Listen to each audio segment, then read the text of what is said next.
우리는 살면서 비참하고 참담하게 여겨지는 그런 삶을 자주 보게 됩니다. 저는 어렸을 때 악몽을 좀 많이 꾸는 편이었습니다. 그 중에 가장 기억에 남는 악몽이 두 가지가 있는데, 하나는 빌딩에서 이렇게 계속 떨어지는 꿈이었습니다. 혹시 그런 꿈을 꿔보신 분 계실지 모르겠는데, 그래서 어렸을 때 제가 어디서 들었는데, 그 빌딩에서 계속 떨어지는 꿈을 꾸면, 그런 악몽을 꾸면 키가 큰다라고 하는.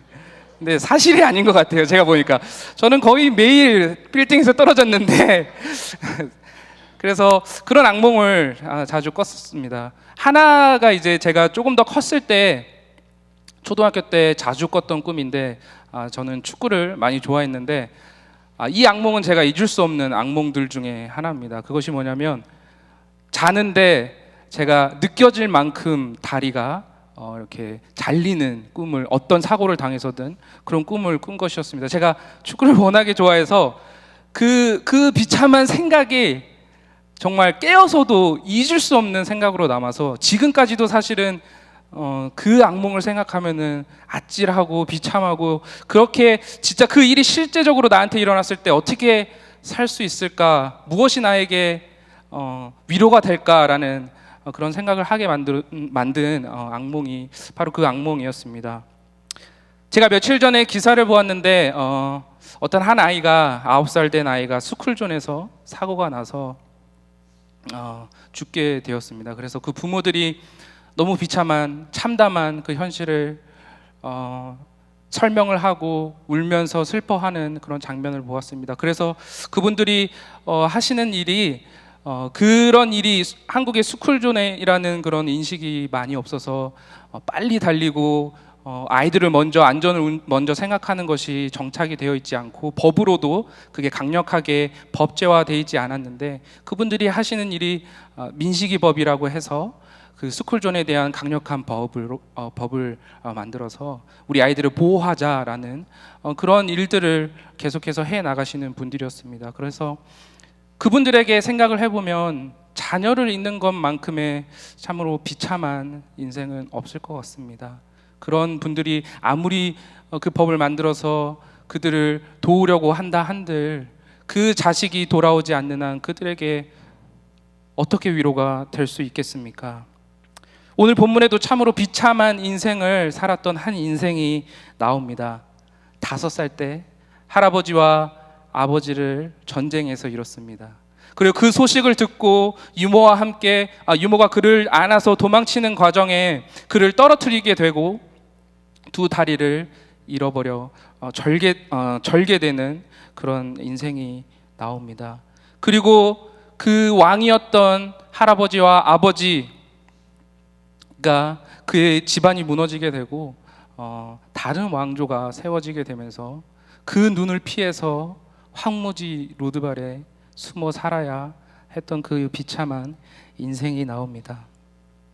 그 비참한 인생에게, 그 자녀를 잃은 비참한 인생에게, 어려운 인생에게 과연 무엇이 위로가 될 수 있겠습니까? 그런데 오늘 하나님께서는 이 무비보셋을 통하여 그 비참한 인생을 영광으로, 평안으로, 위로로 바꿔주신다라고 하는 것을 가르쳐 주십니다. 그리고 그 핵심이 바로 하나님의 언약의 사랑이다라는 것을 보여주십니다. 그 비참하고 비루하고 한평생을 다리를 절면서 누구의 도움 없이는 어디도 제대로 나가지 못하는 그 인생이 다윗으로 말미암아, 그 사랑으로 말미암아 부름을 받고 그 앞에 나오게 됐을 때에, 그 비참한 인생이 영광스러운 아들들, 왕의 아들들로 왕과 함께 식탁에서 먹는 그런 영광의 자리로 바뀌었던 것을 우리는 오늘 본문에서 발견할 수 있습니다. 무비보셋의 비참이 영광으로 바뀌었듯이, 오늘 이 본문을 통해 하나님께서는 하나님의 언약의 사랑은 우리의 비참함을 영광으로 반드시 바꾸신다라고 가르쳐주고 계십니다. 그리고 그 언약의 사랑이 바로 예수 그리스도를 통해서 우리에게 왔다라고 가르쳐 주십니다. 오늘 본문을 통해서 우리의 비참하고 어렵고 참담한 이런 생활과 느낌 속에서도 그것을 영광으로 바꾸는 하나님의 확고부동한 언약의 사랑에 대해서 두 가지 측면으로 우리 함께 살펴보기를 원하는데요. 우리의 비참함을 영광으로 바꾸시는 하나님의 확고한, 변하지 않는 그 사랑의 첫 번째 측면은 그 사랑이 조건이 없는 사랑이기 때문입니다. 본문 1절과 4절을 읽겠습니다. 하루는 다윗이 물었습니다. 사울의 집안에 아직 살아남은 사람이 있느냐? 내가 요나단을 생각해 그에게 은총을 베풀고 싶구나. 마침 사울 집안에서 일하던 시바라는 종이 있어서 그를 불러 다윗 앞에 서게 했습니다. 왕이 그에게 말했습니다. 내가 시바냐? 그가 대답했습니다. 예, 왕의 종입니다. 왕이 다시 물었습니다. 사울의 집안에 살아남은 사람이 없느냐? 내가 하나님의 은총을 베풀려고 한다. 그러자 시바가 왕께 대답했습니다. 요나단의 아들이 아직 살아있기는 한데 다리를 절뚝입니다. 왕이 물었습니다. 그가 어디 있느냐? 시바가 대답했습니다. 지금 로드발 암미엘의 아들 마길의 집에 있습니다. 오늘 본문인 사무엘 하 9장은 사울이 죽고 난 뒤에 다윗이 기름 부음을 받은 다윗이 왕이 되고 계속하여서 하나님께서는 7장에 다윗에게 너의 집안이 영원히 대대로 견고히 서게 하겠다라고 언약을 다시 한번 확인시켜 주셨습니다. 그리고 8장에 이르러서는 하나님께서는 계속하여서 주변의 적대국들을 물리치게 하시고 그 왕권이 든든하게 서게 하셨고 다윗이 어디를 가든 승리하게 하셨습니다. 그리고 다윗은 또 그 하나님을 신뢰하며 온 이스라엘을 올바르고 의롭게 다스렸습니다.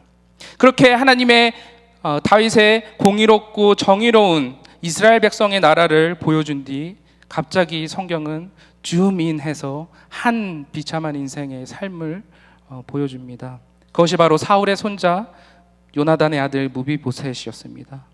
우리가 앞서 생각해 봤듯이 그의 인생은 참 비참했습니다. 한 나라의 왕자에서 누구의 도움 없이는 살아갈 수 없는 다리를 절뚝이는 삶, 그리고 할아버지와 아버지를 잃은 삶, 그리고 다른 집안이 왕이 되어서 그 집안의 눈을 피해서 살아가야 하는 그 삶을 그 사람은 살고 있었습니다. 우리가 상상할 수도 없는 비참한 삶이었을 것입니다. 그런데 그 다윗은 그를 찾았습니다.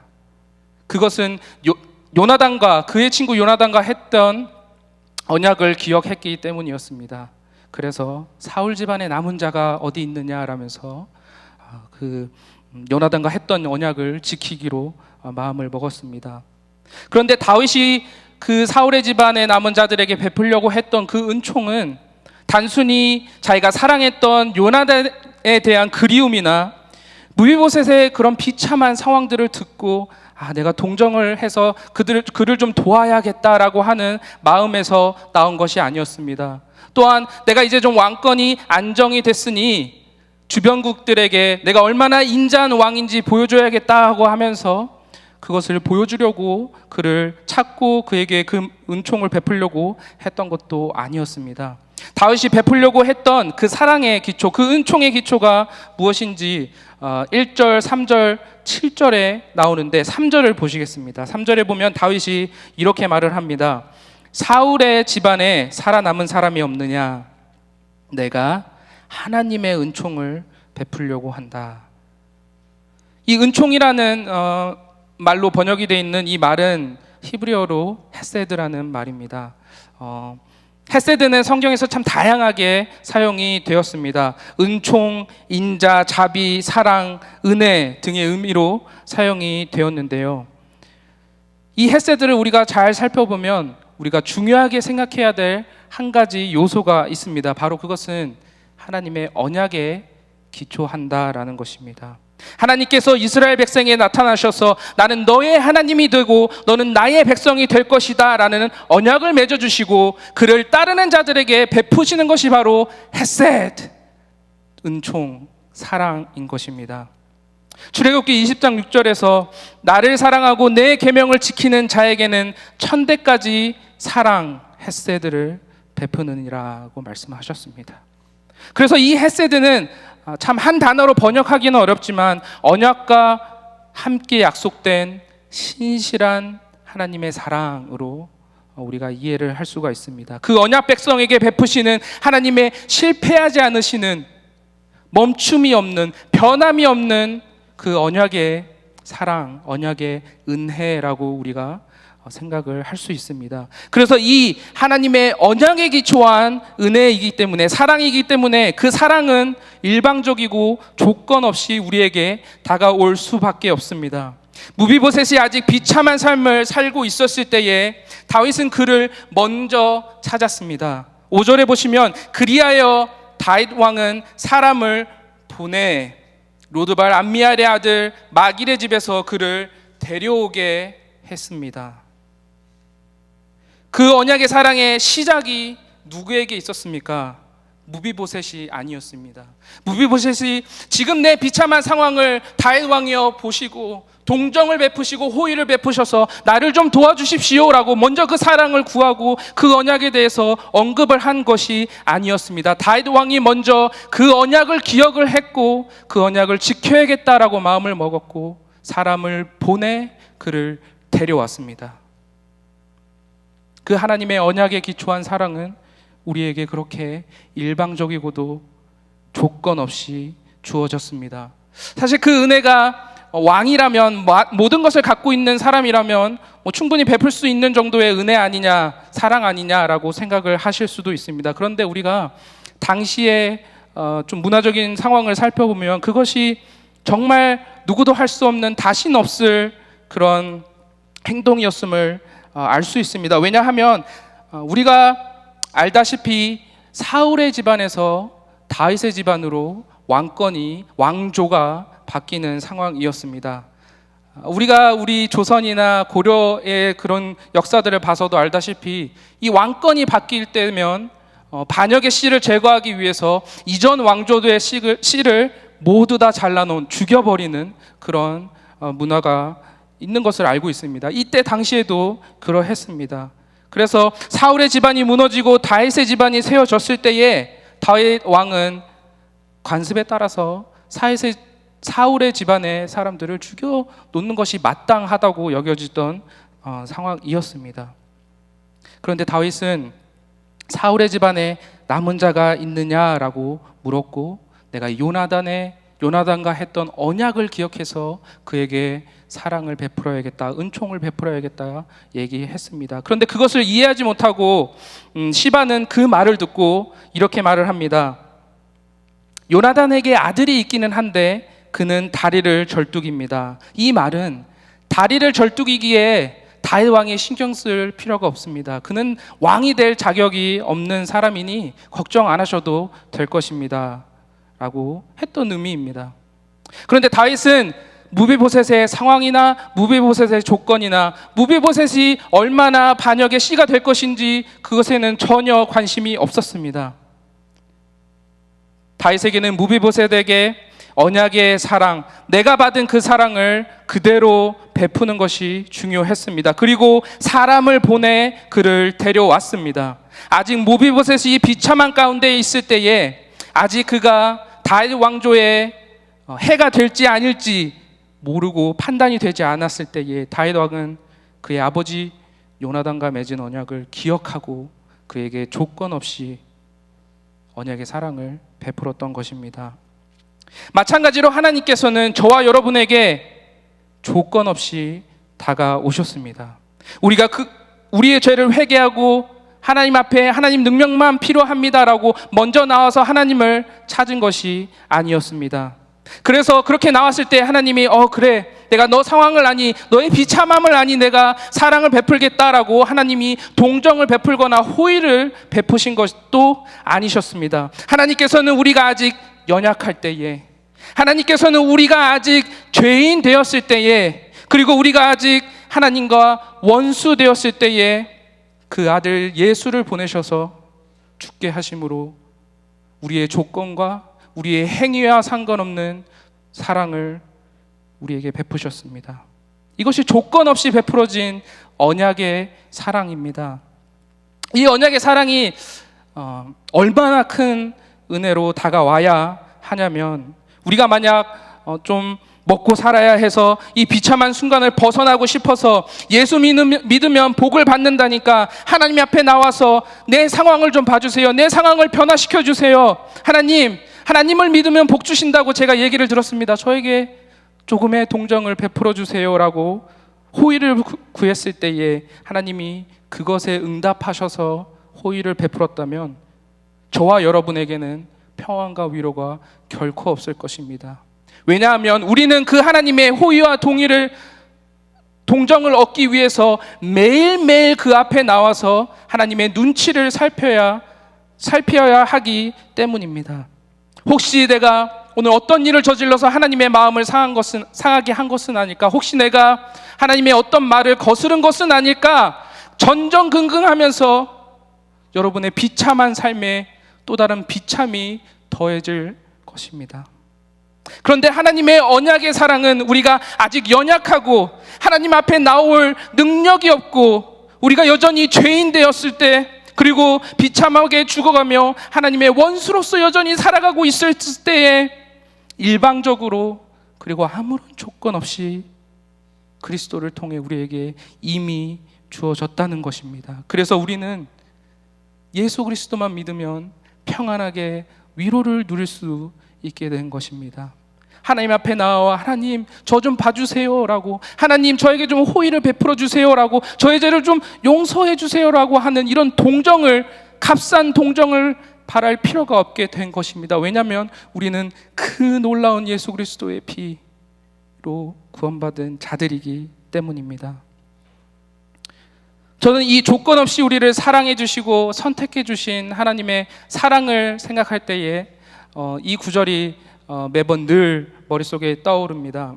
우리가 잘 아는 에베소서 1장 4절의 말씀인데, 하나님께서는 우리를 향한 선택과 사랑이 에베소서 1장 4절에 보면 세상이 창조되기 전에 이미 이루어졌다라고 기록을 합니다.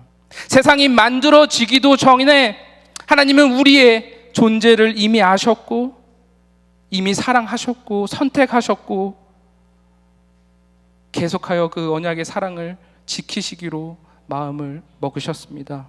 그리고 나서 세상이 만들어졌겠죠. 그래서 세상이 무너져도, 세상에 어떤 일이 생겨도 우리를 향한 그분의 조건 없는 사랑이 무너질 리가 없는 것입니다. 우리의 삶이 모든 악재로 무너지고 비참하고 참담한 상황 속에서 절망에 빠진다고 할지라도 그 사랑이 우리에게 있다면, 세상을 만드시고 세상을 다스리시는 그 하나님의 사랑이, 조건 없는 사랑이 우리에게 있다면 그 사랑을 누가 끊을 수가 있겠습니까?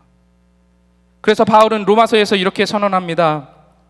누가 우리를 그리스도의 사랑에서 끊을 수 있겠습니까? 환난이나 공고나 핍박이나 배고픔이나 헐벗음이나 위험이나 칼이겠습니까? 그러나 이 모든 일에 우리를 사랑하시는 분으로 인해 우리가 넉넉히 이깁니다.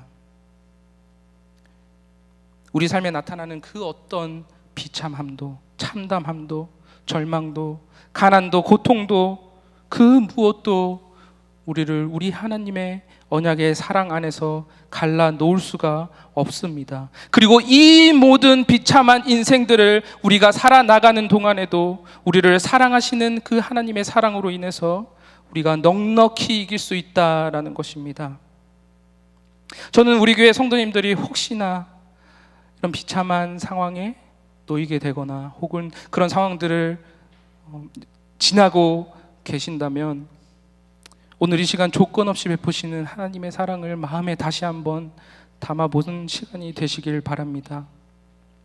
그분의 사랑이 얼마나 위대한 것은 우리가 아직 연약하고 죄인이고 원수였을 때에 불구하고 예수 그리스도를 통해서 조건 없이 우리에게 사랑을 베풀어 주셨기 때문입니다. 그래서 우리는 그 하나님의 은혜를 선물이라고 하고, 그 은혜로 말미암아 오늘 하루도 힘차게 넉넉히 살아갈 수가 있는 것입니다. 그런데요, 두 번째로 우리의 비참함을 영광으로 바꾸시는, 평안으로 바꾸시는, 위로로 바꾸시는 하나님의 놀라운 그 언약의 사랑의 또 다른 측면이 무엇인가 보니까 바로 저와 여러분을 인격적으로 만나주셨다라는 것입니다. 다윗은 무비보셋에게 조건 없는 언약의 사랑을 베풀기로 마음을 먹고 또한 베풀었습니다. 그런데 그 사랑이 조금 덜 비참한 삶을 살도록 해주거나 재산을 주어서 이것을 다 가지고 가서 살아라 하는 정도, 사울의 집안의 재산을 너에게 다 주겠다 하는 정도로 그쳤다면 그 사랑은 부족한 사랑이 될 수밖에 없었을 것입니다. 무비보셋은 그 재산을 통하여 그 다윗 왕을 바라볼 수밖에 없었을 것이고, 그 재산이 나에게 있는 것에 만족함을 느끼며 반쪽짜리 사랑을 받게 되었을 것입니다. 그런데 다윗은 그 무비보셋을 직접 불렀고 만났고 인격적으로 사랑을 베풀어 주었습니다. 그래서 그 인격적인 사랑이 무비보셋을 비참한 삶에서 구원하여 내어서 왕의 식탁에서 왕의 아들처럼 먹을 수 있는 영광의 자리에 있게 한 것입니다. 6절과 7절을 함께 보겠습니다. 사울의 손자이며 요나단의 아들인 무비보셋이 다윗에게 와서 엎드려 절했습니다. 다윗이 말했습니다. 무비보셋아. 그가 대답했습니다. 왕의 종입니다. 다윗이 그에게 말했습니다. 두려워하지 마라. 내가 내 아버지 요나단을 생각해 내게 은총을 베풀고 내 할아버지 사울에게 속했던 모든 땅을 내게 돌려줄 것이다. 그리고 너는 항상 내 식탁에서 먹게 될 것이다.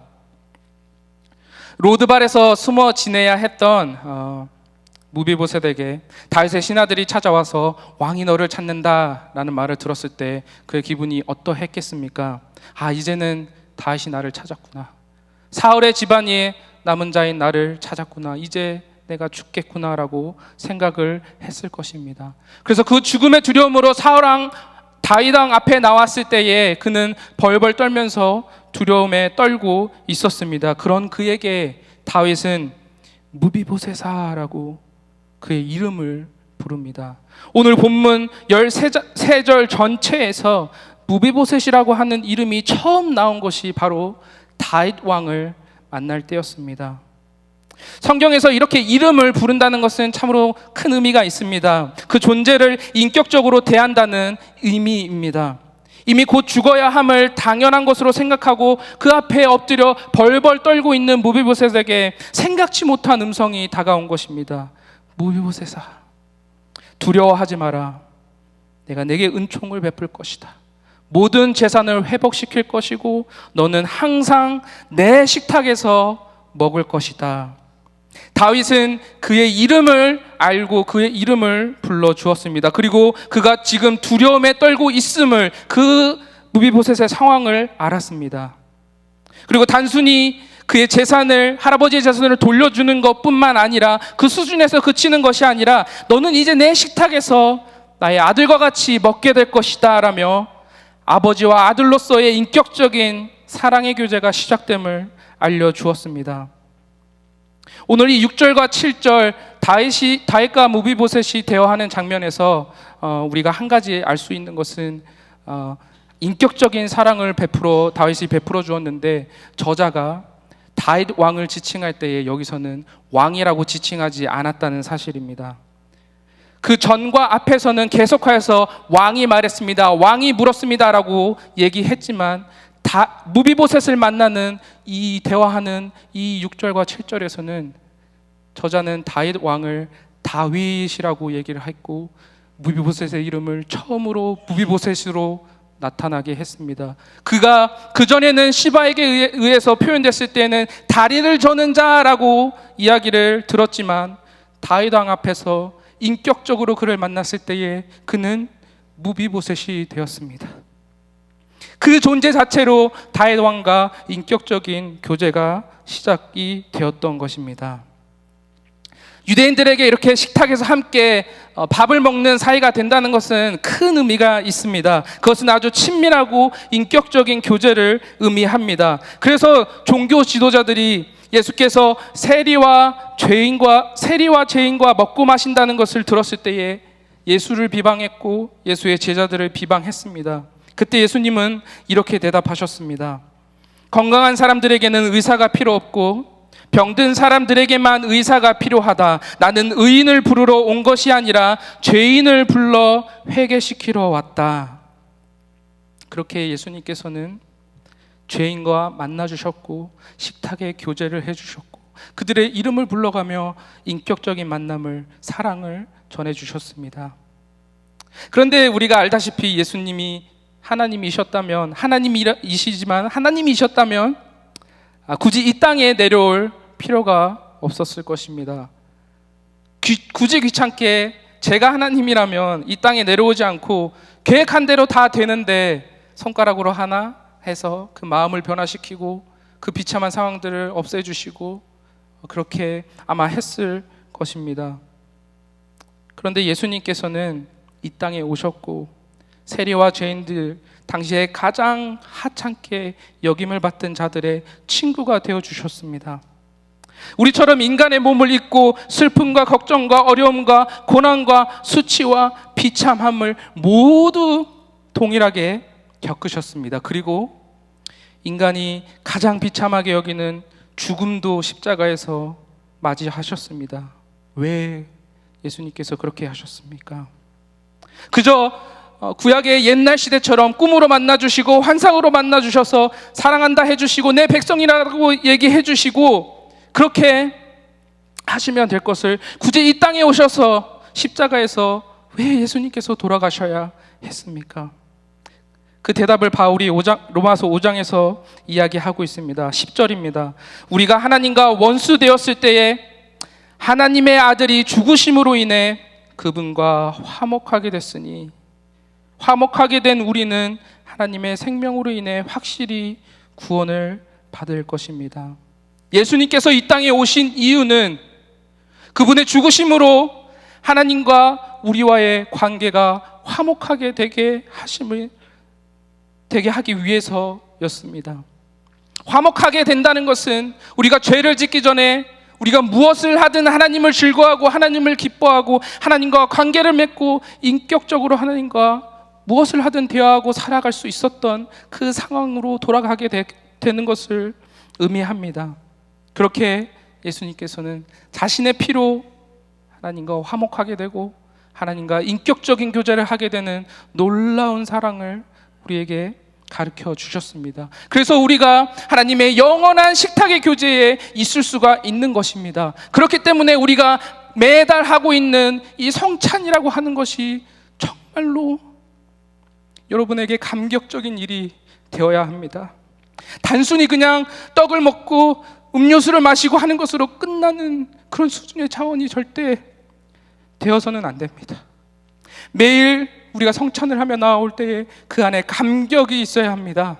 그 조건 없는 사랑을 베풀어 주시는 예수 그리스도의 사랑에 대한 감격이 있어야 하고 그 예수님께서, 하나님이신 예수님께서 굳이 이 땅에 오셔서 우리와의 인격적인 만남을 해주시고 가장 하찮게 여김을 받던 자들과 친구가 되어주시는 그 인격적인 만남을 우리는 성찬을 통해서 느낄 수가 있는 것입니다. 그 전까지 무비보셋은 이름도 없이 두 다리로 절며 숨어 사는 비참한 인생이었지만 그가 다윗이 스스로 맺은 그 아버지와 맺은 언약에 의해서 그 사랑을 맛보고 인격적으로 사랑을 받고 그리고 그의 아들들과 같이 식탁의 교제를 나누게 되었을 때에 그의 삶은 변화되었습니다. 왕의 아들과 같이 왕과 교제할 수 있는 놀라운 영광의 자리에 오르게 된 것입니다. 저와 여러분도 예수님을 인격적으로 만나기 전에 무비보셋과 같은 비참한 삶을 살고 있었던 자들입니다. 이름도 없이 목적도 없이 삶의 의미도 없이 그저 죽음이라고 하는 종착역을 향해서 걸어가고 있는, 달려가고 있는 기차와도 같은 삶을 살았습니다. 그러나 그 예수님께서 2000년 전에 이 땅에 오셔서 여러분의 이름을 불러주시며 내가 너와 함께 먹고 마시겠다라고 이야기를 해주셨을 때에 너가 지금 어떠한 어려움에 있는지 나는 잘 안다. 너가 지금 어떠한 비참한 상황이 있는지 나는 잘 안다. 내가 너의 모든 필요를 채울 것이다. 너와 영원히 함께 먹고 마실 것이다 라는 이 인격적인 만남을 가져주셨을 때에 우리의 마음에 하나님이 나를 알고 계시는구나, 예수님이 나를 사랑하시는구나, 예수님이 나의 아픔을 이해하시는구나, 나의 비참함을 알고 계시는구나 라며 우리는 평안과 의로를 누리게 될 수 있는 것입니다. 이것이 우리의 비참과 우리의 비참함을 평안으로, 위로로, 영광스러운 자리로 바꾸시는 인격적인 하나님의 사랑입니다. 이 조건 없고 인격적인 하나님의 언약의 사랑을 받았을 때에 우리가 꼭 기억해야 할 것은 우리 삶에 두 가지 큰 변화가 반드시 일어나야 합니다. 그 첫 번째는 우리 내면의 변화입니다.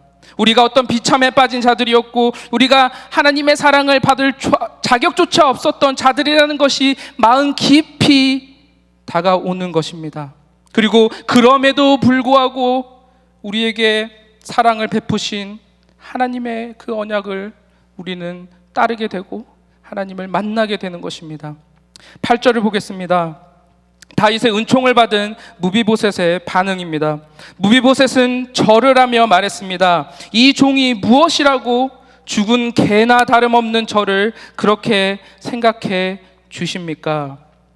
요즘 시대에서는 이 강아지 개라고 하는 것이 너무나 예쁘고 우리의 반려견이라고 해서 우리와 함께 지내는 그런 가족과도 같은 그런 동물입니다. 그런데 당시에는 개는 가장 유대 사람들이 싫어하는, 안 좋아하는 개였습니다. 그런데 무비보셋이 지금 자기의 상황을 뭐라고 설명했는지 한번 보십시오. 개나 다름없는 저와 같은, 그렇게 표현해도 자기를 너무나도 낮춘 것이지만 여기에 보면 죽은 개와 같은 개나 다름없는 저를 어떻게 그렇게 생각해 주십니까? 라고 이야기를 하고 있습니다. 무비보셋은 다윗의 은총을 입고 사랑을 입고 그 앞에 큰 절을 올렸습니다. 그리고 자신을 낮추고 겸손한 자리에 내려갑니다. 그리고 다윗을 높입니다. 도대체 내가 누구이길래 이 공로 없는 나를, 비참한 나를, 원수의 손자인 나를, 죽은 개와 같은 나를 어떻게 그렇게 생각해 주십니까? 여러분, 예수님께서 여러분을 불러주시고 조건 없이 사랑해 주시고 인격적으로 만나 주셨을 때에, 그리고 자녀 삼아 주셨을 때에 여러분의 반응은 어떻습니까? 사춘기 자녀가 그 부모의 사랑을 거절하고 귀찮아하면서 엄마가 뭘 알아요? 내가 지금 현실이 이런데 엄마가 뭘 알아요? 엄마가 그렇게 나를 사랑해 준들 내 현실에 뭐가 하나가 바뀔 게 있어요? 라고 그 놀라운 사랑을 거부하고 계시지는 않습니까? 아니면 왜 이런 벌레 같은 나를 위해 주님께서 죽으셔야 했습니까? 라며 하나님 앞에 겸손하게 나와 그분과의 교제를 겸손한 마음으로 누리고 계십니까? 하나님이 우리와 인격적인 관계를 맺어주시고 자녀 삼아 주셨을 때에는 우리도 그분을 인격적으로 대하기를 원하신다는 것을 우리는 기억을 해야 합니다. 로마서 8장 15절에 여러분은 다시 두려움에 이르게 하는 종의 영을 받지 않고 양자의 영을 받았습니다. 그 영으로 우리는 아바, 아버지라 부릅니다. 그분을 필요에 의해서만 찾는 것이 아니라 그분을 아버지라 부르고 그분을 인격적으로 느끼며 교제를 나누는 그런 내면의 변화가 우리에게 반드시 일어나야 한다는 것입니다. 저는 알다시피 2살 된 딸이 있습니다. 저에게는 너무나도 예쁜 딸인데 2년 전에 처음 보스턴에 와서 제 아내가 만삭 때 보스턴에 오게 되었는데 참 정신없는 상황에 적응을 해야 되고 또 교회도 찾아야 되고 그런 상황에서 우리 딸아이를 낳게 됐는데 제가 옆에서 그 아이를 받았는데 저는 되게 행복하고 이 아이가 너무너무 예쁘고 야, 이 아이가 내 딸이구나 이런 생각이 들 줄 알았는데 그 아이를 딱 받는 순간 쭈글쭈글하고 야, 이게 내 아이인가, 나랑 닮은 구석이 하나도 없네, 그런 생각이 들 정도로 사실 그런 처음 제 딸아이를 봤을 때의 생각이 그런 생각이 있었습니다. 여러분은 어떨지 모르겠습니다. 그렇게 딸아이를 이렇게 케어하면서 키우고 있는데 또 이 아이가 2시간에 한 번씩 젖달라고 우니까 이게 또 여간 고통스러운 일이 아니었습니다. 제 아내도 그렇고 저도 그렇고 이렇게 새벽에 일어나는 것이 참 힘들었는데 그렇게 이 아이가 나와의 어떤 관계가 제대로 형성되지 않은 상황에서 계속 2시간씩 밥 달라고 오니까 이게 내 아이가 맞는가 싶기도 하고 야 이걸 어떻게 해야 되나 싶기도 하고 또 저는 이제 학교에 다니고 있었던 상황이라 네가 좀 알아서 해라고 제 아내에게 밀어놓기도 하고 이런 어떤 친밀한 인격적인 관계가 아직은 없다라고 생각이 들 정도로 그런 상황이 있었습니다. 그런데 몇 개월이 지나고 하루는 제 아이를 안고 이제 분유를 이렇게 먹이고 있는데 이 아이가 제 눈을 똑바로 보는 것이었습니다. 그리고 이제 분유를 다 먹어서 분유를 이제 내려놓고 트름을 시키려고 이렇게 두드리고 있는데 이 아이가 저만 들었을 겁니다. 아마 아빠라고 저에게 저만 들었어요. 저만 들었을 거예요. 저의 눈을 똑똑히 쳐다보면서 아빠라고 이야기를 하는 거는 저만 들었습니다. 그런데 저는 그때의 감정을 잊을 수가 없습니다. 여러분도 다 자녀를 낳아보셨고 이 과정을 다 겪으셨기 때문에 공감을 하고 이해를 하실 수가 있을 거라고 생각을 합니다. 그 전까지는 이 아이가 제 눈을 보고 저를 아빠라고 인식하기 전까지는 저에게는 사실 이렇게 친밀한 인격적인 관계가 아직 어태치먼이 되지 않았다라고 생각이 들 정도였습니다. 그런데 이 아이가 내가 사랑을 베풀어주고 우유를 먹여주고 옷을 입혀주고 트름을 시켜주는 그 상황에서 나에게 반응을 하고 아빠라고 얘기를 했을 때에 이게 내 딸이구나, 이 아이가 내 아이구나 라는 그런 강력한 어태치먼이 생겼습니다. 그래서 그 뒤부터는 내가 이 딸이 무엇을 요구하든 내가 다 해줄 수 있겠다, 이 딸을 위해서라면 무엇이든지 해줄 수 있겠다라는 생각이 들었습니다. 물론 우리의 하늘아버지의 수준은 그 정도는 아닐 것입니다. 그런데 우리가 한 가지 놓치지 말아야 하는 것은 우리가 인격적이고 감정적으로 교감하는 이 감정이라는 것이 하나님으로부터 왔다는 사실입니다. 하나님의 형상으로 지음 받았기 때문입니다. 다시 얘기하면 하나님은 인격적인 하나님이시다라는 것입니다. 그분이 우리를 찾아오셨고 조건 없이 사랑을 주시고 인격적으로 만나 주셨을 때에 우리가 그분의 눈을 똑바로 쳐다보고 아바 아버지라고 외쳤을 때에 그분이 우리를 얼마나 예뻐하실지 여러분은 상상해 보셨습니까? 그렇게 우리가 하나님 앞에 나왔을 때에 우리가 겸손히 우리의 마음을 내려놓고 아버지라고 불렀을 때에 그분이 그 자녀에게 무엇인들 못 주겠습니까? 그 자녀가 아파하고 있는데 그 자녀가 비참한 삶을 살고 비루한 삶을 살고 있는데 그 삶을 어떻게 그냥 내버려 두실 분이시겠습니까? 우리의 하늘아버지께서 말입니다. 그래서 우리는 이 죄인을 어떻게 사랑하십니까? 라는 겸손한 마음으로 하나님 앞에 나와 아버지라고 부르짖어야 합니다. 그것이 우리의 첫 번째 변화가 되어야 합니다. 반드시 되어야 합니다. 그렇게 조건 없이 인격적인 사랑을 만난 자들은 또한 그런 내면의 변화로 끝나서는 안 됩니다.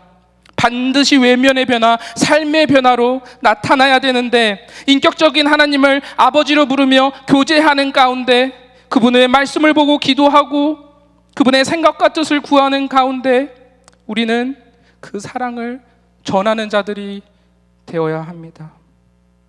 왜냐하면 우리 마음에 그 아버지의 사랑이 채워졌을 때에는 딱 맥시멈으로 채워지는 것이 아니기 때문입니다. 우리가 담을 수 없을 만큼 넘치는 사랑으로 우리에게 채워지기 때문에 우리는 그 마음의 뜨거움으로 그 사랑을 어떻게 주체할 수 없어서 전하지 않으면 못 배기는 그런 자들이 반드시 될 것이기 때문입니다. 그 다윗이 하나님의 언약을 들었고 하나님의 용서하심, 하나님의 자비, 하나님의 은총을 들었을 때에 그 마음의 뜨거움이 넘쳐서 그것을 전하지 않고는 못 배겼습니다. 그래서 그 언약을 내가 생각해보고 그에게 사랑을 베풀어야겠다. 그 하나님께 받은 헤세드를 내가 다른 사람에게 전해야겠다라는 마음이 내면의 변화를 통하여서 외면으로 뿜어져 나왔던 것입니다. 저는 여러분이 서로 사랑을 하고 은혜를 베풀고 은총을 베풀다가 낙심하지 않았으면 좋겠습니다. 우리가 그 상대방의 마음을 바라보고 그 상대방의 반응을 바라보고 나아갔을 때는 우리는 반드시 낙심하게 됩니다. 왜냐하면 우리의 기준에 차지 않는 반응들을 그들이 할 것이기 때문입니다. 그것은 그들의 잘못이 아닙니다. 왜냐하면 그들은 비참한 삶을 살고 어려운 삶을 살고 있기 때문에 우리의 그 사랑이 얼마나 큰지 크게 감격할 수 있는 여유가 없습니다. 그러나 여러분이 낙심하지 않을 수 있는 이유는 우리의 그 사랑이 우리의 마음으로부터 나오는 것이 아니라 하나님으로부터 받은 사랑이기 때문입니다. 그 넘치는 사랑을 전해 주었기 때문에 우리는 여전히 넘쳐 있는, 사랑이 넘쳐 있는 자들이기 때문에 낙심하지 않을 수 있는 것입니다. 그렇게 하나님 앞에 나와서 아버지라고 부르시며 그 넘치는 사랑을 주변에게 베푸는, 그리고 그것을 통하여 하나님 필요한 것을 주세요, 이 사람을 내가 사랑하고 싶습니다, 사랑하는 마음을 주세요라고 하는 인격적인 교제를 하나님과 누리시기를 바랍니다. 여러분, 제가 대학을 다닐 때에 활동하던 기독교 단체가 있었습니다. 그곳에서 조이 장애 선교센터라는 곳에서 봉사할 기회가 있었습니다. 그 장애 선교센터는 자폐 아이들을 위한 선교센터였습니다. 근데 그 선교센터를 설립하신 분이 목사님이신데 그 딸아이가 다운 증후군 자폐의 아이였습니다. 그 다운 증후군이라는 선고를 받고 어떻게 해야 될지 모를 때에 그 하나님의 사랑을 그 목사님은 다시 생각하셨다고 했습니다. 그리고 그 딸아이의 이름을 조이라고 지었다고 했습니다. 그리고 그들을 위하여 목회의 방향이 급격하게 바뀌어서 자신의 딸아이와 같은 아이를 가진 가족과 그 아이들을 위하여 선교하고 목회하는 그런 목회로 방향이 바뀌었다고 말씀하신 것이 기억이 납니다. 예수님의 조건 없는 인격적인 사랑이 그분 안에 넘쳤을 때에 여전히 어려운 삶이었지만, 그 딸아이를 생각했을 때에 비참한 기분이 들고 어려운 마음이 들었겠지만, 그는 그 안에 넘치는 하나님의 사랑을 조건 없이 인격적으로 만나주시는 그 사랑을 전하는 삶을 살았습니다. 그것이 머릿속에 떠오르면서 계속해서 한번 생각을 해보았습니다. 나라면 저 비참해 보이는 현실에서 얼마나 주님의 사랑을 느낄 수 있었을까? 우리는 비참한 현실에 마주할 때마다 응답하시지 않는 것 같은 하나님을 향하여 매일 Why me?라는 말을 하나님 앞에 불만을 터뜨립니다. 주변에 나보다 하나님을 덜 섬기고 교회에 덜 나오고 교회에 덜 봉사하는 것 같은 사람들이 세상적으로는 더 잘되고 더 존경받고 하는 상황들을 보면서 하나님 왜 내 상황을 봐주시지 않는 것입니까? Why me? 나에게는 이런 상황을 주십니까? 라고 우리는 원망하고 그 비참한 현실들을 슬퍼하고 하나님께 원망합니다. 여러분, 근데 그거 아십니까? 창세전에 여러분을 그 존재 자체로 선택해 주셨던 하나님이, 영원부터 영원까지 존재하시는 그 하나님이 단 한 번도 여러분을 사랑하지 않으셨던 적이 없었다는 사실을 여러분 아십니까?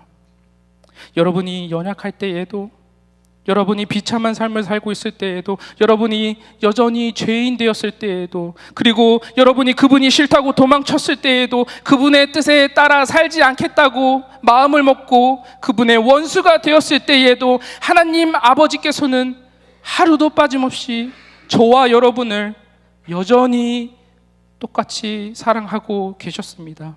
조건 없이 인격적으로 말입니다. 그 증거가 우리의 가슴에 예수 그리스도의 십자가로 남아있는 거 아니겠습니까? 그래서 저는 저와 여러분의 Why me가 이제부터 불만의 Why me, 원망의 Why me가 되지 않았으면 좋겠습니다. 죽은 개와 같이 가치 없는 저를 왜 십자가에 죽으셨습니까? 저를 위해 죽으셨습니까? Why me? 그렇게 고백하며 겸손한 마음으로 기쁨의 의미로 와이미가 여러분의 인생에 사용되어지기를 바랍니다. 그리고 그 비참함과 참담한 삶을 영광으로 바꾸시는, 하나님의 자녀로 삼아주시는 식탁의 인격적인 교제로 만나주시는 그 사랑을 만나고 감격하고, 그것이 너무나 뜨거워서 주체가 안 되고 나눌 수밖에 없는 그런 놀라운 축복의 통로가 여러분들 다 되시기를 간절히 바랍니다. 우리 함께 주신 말씀을 붙들며 기도하겠습니다. 다윗은 자신이 받은 하나님의 언약의 사랑을 기억했습니다. 그리고 그 친구 요나단과의 언약도 기억을 했습니다. 그래서 받은 대로 그 사랑을 전하는 축복의 통로가 된 자가 바로 다윗이었습니다. 또한 그 다윗의 사랑을, 하나님의 언약의 사랑을 받은 무비보셋이 비참하고 비로했던 그 삶의 영광스러운 왕의 아들과 같은 삶으로 변하게 되었습니다. 이것이 바로 하나님의 언약의 사랑이 가진 능력이고 축복이고 위로고 평안이고 은혜입니다. 이 시간 먼저 기도할 것은 그 조건 없이 주어지는 인격적인 사랑이 내 안에서 넘쳐나게 해달라고 기도해야겠습니다. 그 넘치는 사랑으로 하나님 앞에 나와 우리의 연약함을 고백하고 그 사랑 안에 거하게 해달라고, 우리의 마음이 편하게 해달라고 우리 함께 이 시간 기도하겠습니다. 함께 기도합니다. 살아계신 하나님,